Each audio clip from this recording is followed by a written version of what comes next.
Президент Бишкектеги Молдокулов атындагы улуттук инновациялык технологиялар мектеп-лицейинде жайгашкан номер 1327 шайлоо участогында добуш берди. Андан кийин Сооронбай Жээнбеков басма сөз өкүлдөрүнө билдирүү жасап, шайлоонун адилет өтүшү үчүн баарын жасагандыгын эске салды. Айтымында бир дагы партияга артыкчылык берилип же кысым көрсөтүлгөн жок, баарына бирдей шарт түзүлдү.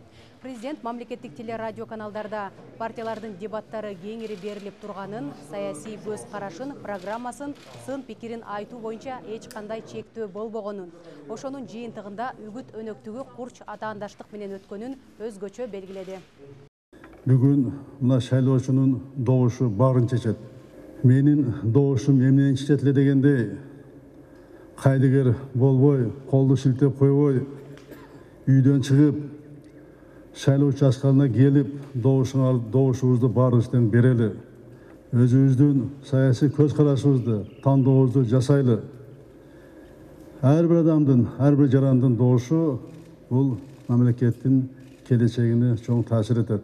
Ошондуктан баардыгыңыздар келиңиздер, добушуңуздарды бериңиздер.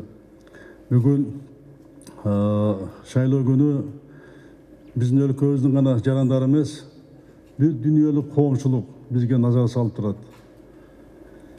Добуш берүү жыйынтыгы, бүгүнкү добуш берүү жыйынтыгы эч кимдин шек саноосу болбош керек. Биз үчүн коомдун стабилдүүлүгү, элибиздин тынчтыгы абдан бийик, абдан жогору. Ошону дагы баарыбыз унутпайлы.